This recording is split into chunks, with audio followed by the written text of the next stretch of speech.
Cardinal Brandmüller says silence on homosexuality in church cries out to be broken, reported by Edward Penton of the National Catholic Register.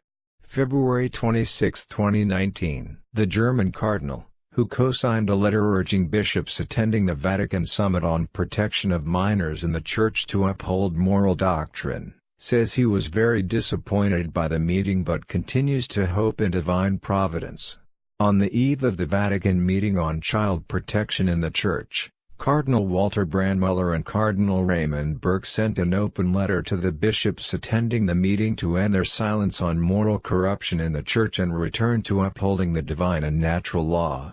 The two cardinals, who also signed the 2016 dubia seeking clarification from Pope Francis on his moral teaching, argued that the abuse crisis is only part of a wider and much deeper problem that owes itself to a society openly calling into question an absolute moral law, and church leaders who have gone away from the truth of the gospel. A decisive act now is urgent and necessary, the cardinals wrote, and called for an end to the plague of the homosexual agenda in the Church, organized networks of protection, and a climate of complicity and a conspiracy of silence. In a February 25 interview with the Register, Cardinal Brandmüller, who is President Emeritus of the Pontifical Committee for Historical Sciences, spoke of his disappointment with the meeting, especially that it ignored many of the concerns raised in their letter. Nevertheless, he said, "We live in hope and trust in divine providence." Your Eminence, what is your reaction to the meeting? Some complain that the root causes weren't properly discussed. The concerns in your letter such as the crisis of faith and doctrinal laxity.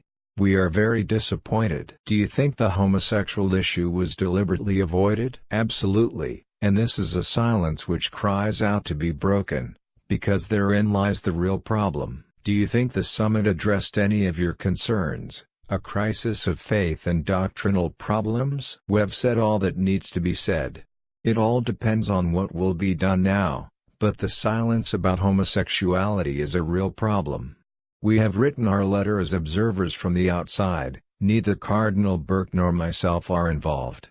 Why do you think the crisis of faith, upholding moral doctrine, reforming the appointment of bishops and mechanisms that allowed McCarrick to happen were not discussed?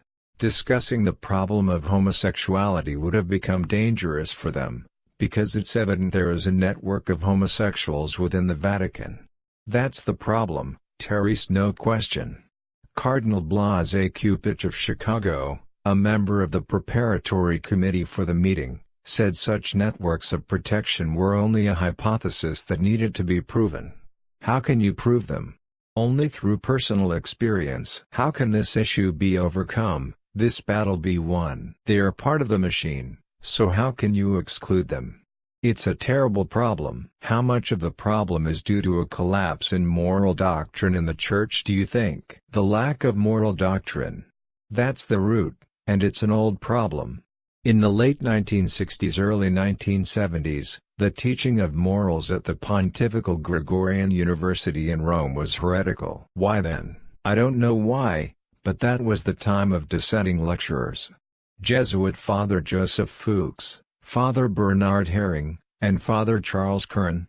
They were offering their teaching, the boys listened to these lectures, and then began practicing homosexuality.